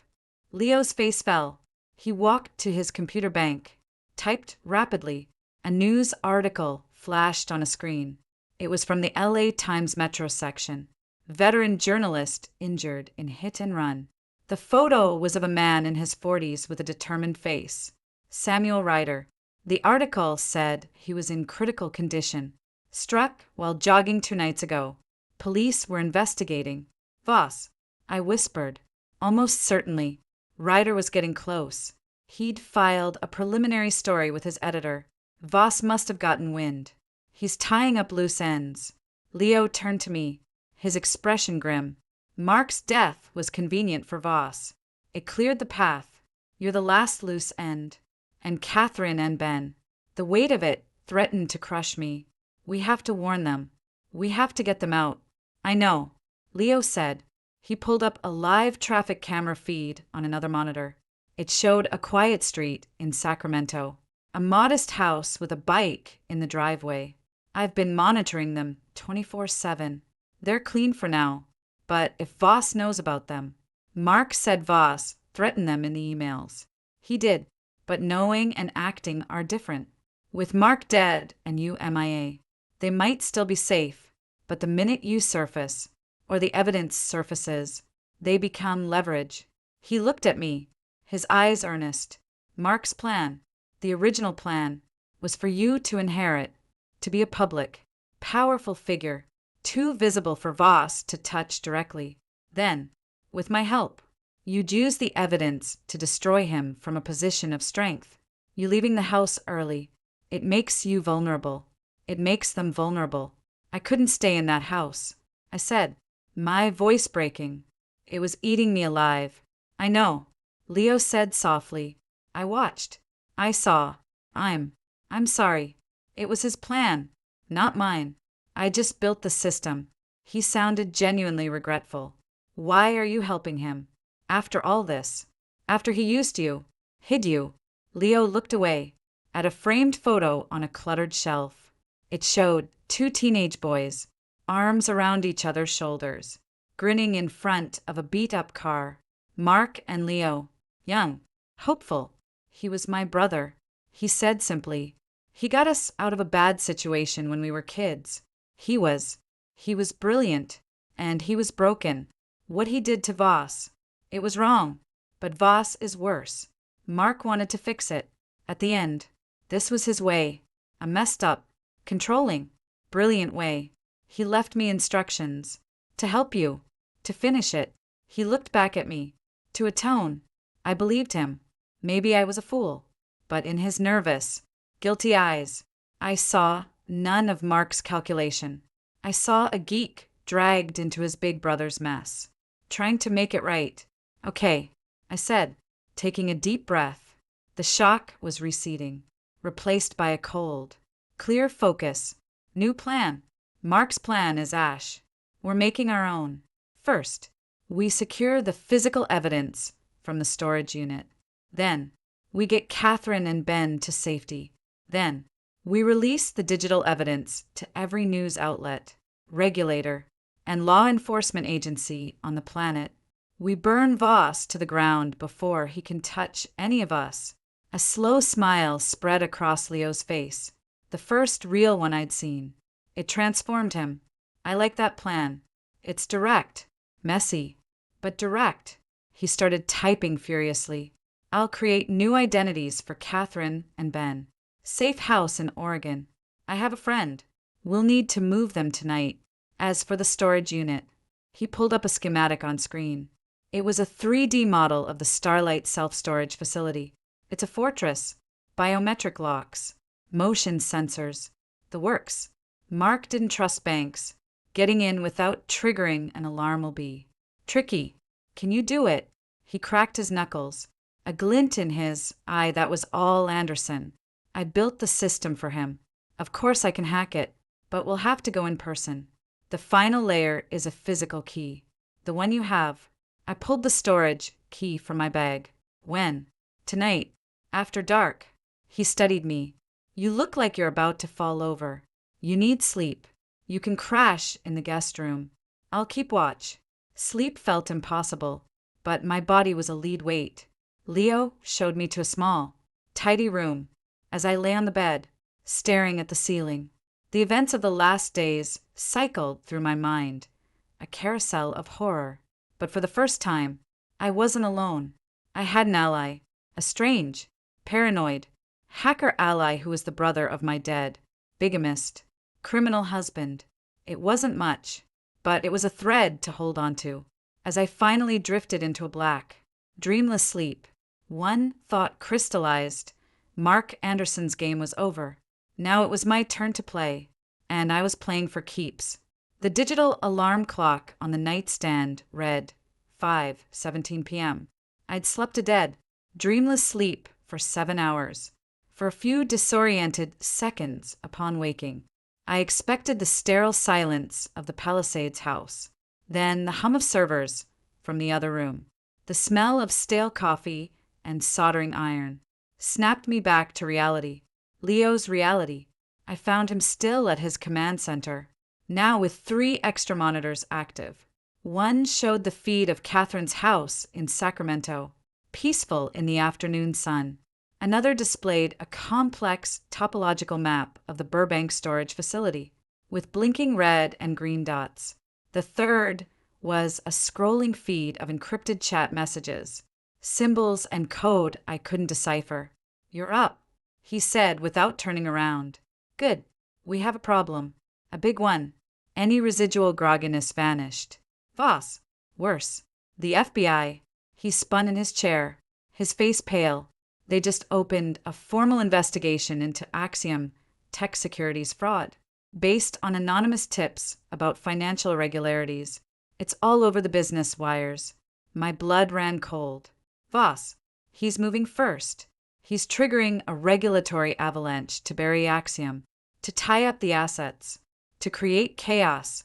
"Exactly," Leo said, pulling up a news article. "The stock, what's publicly traded, is in free fall. Trading's been halted. The board is panicking. And here's the kicker." He zoomed in on a paragraph. "The investigation is being fast-tracked due to concerns about the sudden transfer of controlling assets to a beneficiary with no corporate experience.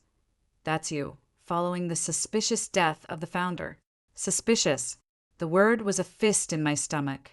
They think I had something to do with Mark's death. They're throwing everything at the wall. A heart attack is one thing. A heart attack followed by the entire fortune going to the ex-wife you're in a vicious divorce with. That raises eyebrows. Voss is feeding the narrative. He wants you scrambling, defensive, discredited. He wants the authorities looking at you, not at him. The plan I'd articulated just hours ago, clean, direct, aggressive, was already crumbling. We couldn't go public with the evidence now. It would look like a desperate smear campaign from a murder suspect. I'd be instantly discredited, maybe arrested. Catherine and Ben would be exposed.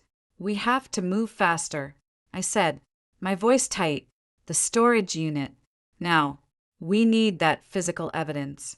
It's the only thing that can't be doctored, that can prove the IP theft and link it directly to Voss. It's the source." Leo nodded, his fingers already flying across a keyboard. "I'm ready on my end. I've spoofed the security feed for Unit 217. It'll show an empty corridor on loop for the next 30 minutes. The biometric lock on the unit's external door requires Mark's fingerprint. Obviously, we don't have that. So how do we get in?" He held up a small, clear plastic case. Inside was what looked like a gelatinous, skin-tone pad, latent print replicator. I lifted a perfect thumbprint from a wine glass in the Palisades house. "Should work. The internal lock is the key you have. But Amelia," he hesitated, "the facility has 24/7 human guards, 2 patrols. I can blind the cameras, but I can't stop a guard from physically walking down the hallway. We have a 12-minute window between patrols. In and out. If we're seen, it's breaking and entering. And with the FBI looking at you, I'm already a person of interest in a murder and a fraud. What's ABE? The bravado was hollow, but it was all I had. Let's go. We took Leo's car, an anonymous, dusty Prius. The drive to Burbank was tense and silent. The blue hour of dusk settled over the city, turning everything into silhouettes and neon. The Starlight Self-Storage Facility was a bland, cube-shaped building in an industrial park, surrounded by a high fence topped with razor wire. It screamed high security for people with things to hide. Leo parked 2 blocks away in the lot of a shuttered furniture store. He opened a laptop, his face lit by the glow of the screen. I'm in their system. Patrol just past Corridor C. You're in Corridor B. You have 11 minutes starting. Now, go. I got out. The storage key and the plastic case with the fake fingerprint clutched in my sweaty hand. I walked quickly, head down, to the facility's side entrance, a steel door with a keypad. Leo's voice was a whisper in the flesh-colored earpiece he'd given me. Code is 8891. Now, I punched it in. The door buzzed open. The interior was a long, brightly lit hallway with numbered orange doors on either side, humming with the sound of industrial cooling units. It was cold and smelled of concrete and dust. Unit 217 was halfway down. Camera at the end of the hall is on a loop. Go. Leo's voice guided. I hurried to 217. The door had a sleek black panel with a green LED, a fingerprint scanner. I opened the plastic case, peeled the gelatinous pad, a perfect replica of Mark's thumbprint, and pressed it against the scanner. A red light blinked. My heart stopped. Harder. Roll it slightly. Leo instructed, his voice calm. I pressed harder, rolling the pad. The light blinked green. A soft chunk sounded as the heavy bolt retracted. I pulled the door open. It was heavier than I expected. Inside was not what I anticipated. It wasn't stacked with boxes. It was a small, climate-controlled room, more like a walk-in vault. In the center, on a metal table, sat a single, ancient-looking safe, the kind with a big, spinning combination dial. Next to it was a modern, fireproof document box, and leaning against the safe was a baseball bat, a Louisville Slugger, well used. It was so bizarre, so out of place, that I just stared. Amelia, talk to me. What do you see? Leo's voice was tense in my ear. A safe, a document box, and a baseball bat. A beat of silence. The bat. Damn. He left it. The combination for the safe is the same as the house override. For 78229, hurry. I knelt in front of the safe, my fingers slipping on the cold dial. I spun it. For 0.7.8.2.2.9. I pulled the handle. It didn't budge. It's not working. Try backwards. 9-2-2-8-7-4. I reversed the sequence. With a heavy, metallic clunk, the lever engaged. I pulled. The safe door swung open. Inside, on the top shelf, were stacks of bound documents, yellowed with age, technical schematics with the Next Gen Dynamics logo, signed lab notebooks, a contract for consulting services between a young Mark Anderson and Carl Voss, with a sum that was a pittance compared to what Axiom had made, the original sin, perfectly preserved. On the lower shelf were bundles of cash, euros and dollars, and a dozen passports. I flipped one open. It was my photo, but with a different name. Another was Leo's, others for Catherine and Ben. Escape kits. Mark had planned for everything, but it was the document box that held the real prize. I flipped the latches. Inside were more files, but these were newer. Financial records. Wire transfers from shell companies to accounts in the Caymans. Then to NextGen. Photographs of Mark meeting with a man I recognized as a notorious Russian oligarch with ties to the Kremlin, and a USB drive, labeled in Mark's handwriting, Voice Memos Voss. I have it, I whispered. Everything. The originals. And more. Photos. Financials. A USB. Grab it all. Put it in the duffel by the table. You have 6 minutes. I shoved the contents of the safe and the document box into the black duffel bag I found on the floor. It was heavy. I slung it over my shoulder. My eyes fell on the baseball bat. Why was it here? A weapon. A memento.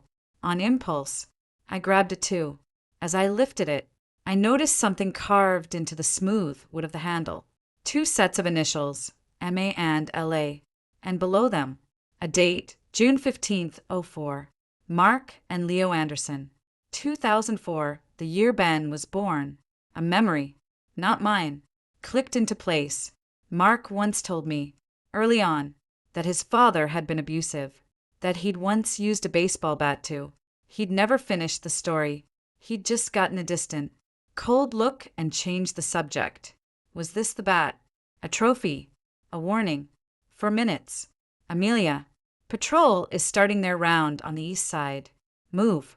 I hauled the duffel bag, the bat in my other hand, and slipped out of the unit, pulling the door shut behind me. It locked automatically. I hurried down the long hallway, the bag thumping against my leg. The door to the outside seemed miles away. Guard just turned into your corridor. He's 50 yards behind you. Do not run. Act normal. Leo's voice was a tense hiss. I forced myself to walk, not run. The weight of the evidence felt like a beacon. I heard the squeak of rubber soles on polished concrete behind me. I kept my head down. Hey, you, stop. I froze. Slowly, I turned. A uniformed guard, maybe in his 50s, was walking purposefully towards me, his hand on his radio. This area is closed for cleaning. What's your unit number? My mind went blank. I was just. She's with me. Joe. A smooth voice said from the entrance. A man in a dark suit stood there, holding up a keycard. It was Arthur Finch. The guard, Joe, looked confused. Mr. Finch. I didn't see you come in. Client emergency, Finch said, his voice dripping with bored authority. He walked towards us, his eyes locking with mine. They were cold, calculating. I'll take it from here. Joe. Thank you. The guard, shrugging, nodded and turned back the way he came. Finch closed the distance between us. He didn't look like a terrified man. He looked like a predator. Ms. Shaw, you've been very busy. And very naughty.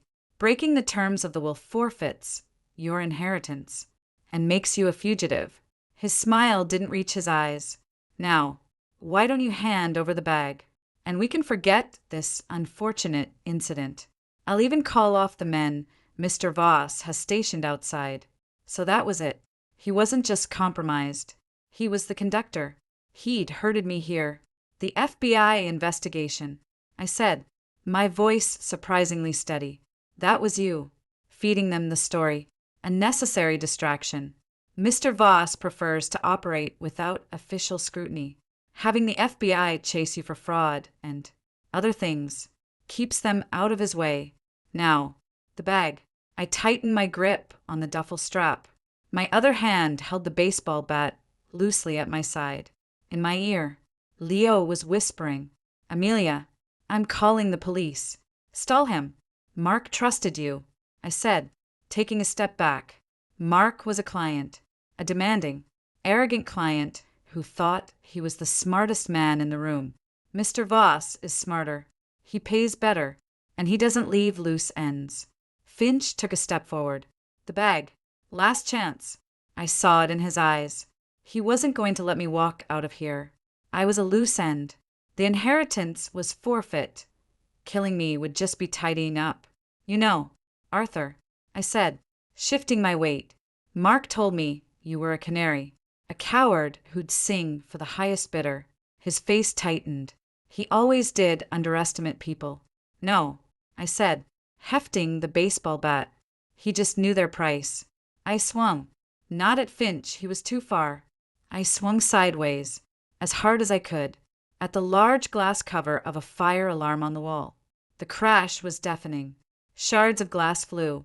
The piercing shriek of the alarm filled the hallway, echoing off the concrete. Sprinklers in the ceiling hissed on, drenching us instantly. Finch, startled, recoiled. In that second of chaos, I turned and ran, the heavy duffel banging against my back. I heard him shout behind me, then the sound of his feet slapping on the wet concrete in pursuit. The front is blocked. Voss's men! Leo yelled in my ear. Go left at the end, then right. There's a fire exit that bypasses the lobby.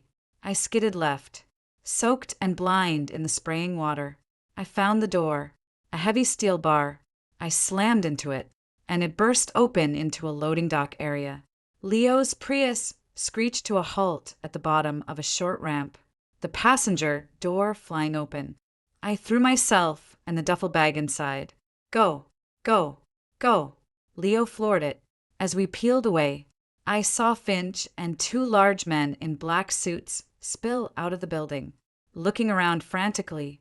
One of them pointed at our car. We turned a corner, and they were gone. I was gasping, soaked, trembling. The blare of the fire alarm faded behind us. They saw the car. Stolen plates, Leo said, his face grim as he wove through traffic. They won't trace it, but they know it's you, and they know you have the evidence. The game's over. It's war now. We drove in silence for 20 minutes, checking for tails, doubling back. Finally, seemingly clean, we pulled into the garage of a nondescript motel in Van Nuys. Leo had paid for a room in cash, under one of his fake IDs. Inside the dank room, I dumped the contents of the duffel on one of the twin beds.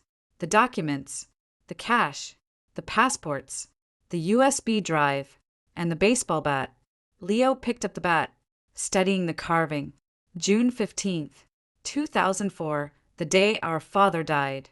His voice was flat. Mark killed him. With this bat, he was beating our mother. Mark was 17. I was 15. He hit him once. In the head. He never got up. He looked at me, his eyes haunted. That's the secret. Amelia, the one that started it all. That's why he stole from Voss. Why he had to be the best, the richest, the most untouchable. It was never about the money. It was about never being powerless again, never letting anyone have that kind of hold over him. The final piece of the puzzle snapped into place. The bottomless drive, the paranoia, the need for control, even from the grave. Mark wasn't just a thief or a liar. He was a traumatized boy who grew into a monster, trying to build a fortress so high no one could ever hurt him or his again. And in the end, the fortress had become the prison for everyone he claimed to love. I picked up the USB drive labeled Voice Memos Voss. Let's see what's on this. Leo plugged it into a secure, isolated laptop. The file contained dozens of audio recordings. Mark's voice, and another, gravelly, heavily accented. Carl Voss. We listened, our horror growing. It was all there. The initial blackmail. Voss's threats. Not just about the stolen IP, but about Leo. I know about your brother, the hacker. I know about the wife and kid in Sacramento. Such a tragedy. A house fire. Mark's voice. Desperate. Negotiating. Offering to hand over Axiom.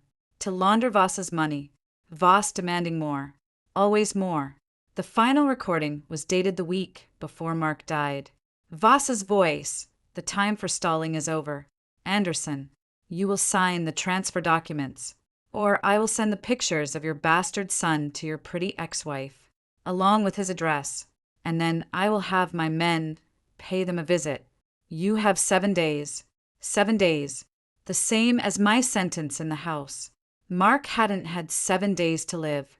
He'd had 7 days to execute his final, desperate plan. To get me, the one person he believed was as tough as he was. To become the protector. To become him. He didn't die of a heart attack, did he? I whispered. the truth dawning with terrible clarity. Leo's face was a mask of grief and guilt. No, the stress. It was a factor, but the coroner missed it. I helped. He took a cocktail of drugs to make it look natural, to force the will to be read immediately, to start the clock for you. It was the only way to force you into the game, to make you strong enough, angry enough, to fight Voss. He sacrificed himself to give you a fighting chance. The room tilted. The cruelty of it was so vast it was almost beautiful. He'd martyred himself, making me his vengeful angel. The ultimate manipulation. I wanted to scream, to break something. Instead, a cold, absolute calm settled over me. The shock was gone. The fear was gone. All that was left was a diamond-hard resolve. Okay, I said, my voice like steel. He wanted a war. He's got one. I picked up the stack of financial records. The photos. The USB drive. We have the proof. Not just of the theft. Of blackmail. Conspiracy. Threats of murder.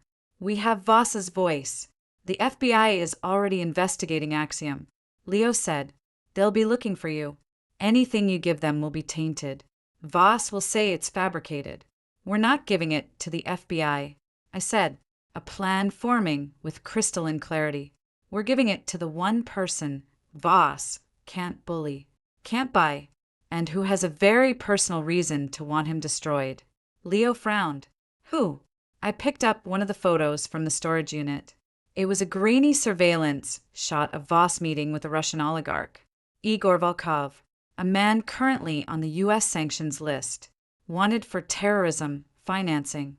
We're giving it to the CIA and the Department of the Treasury and the NSA.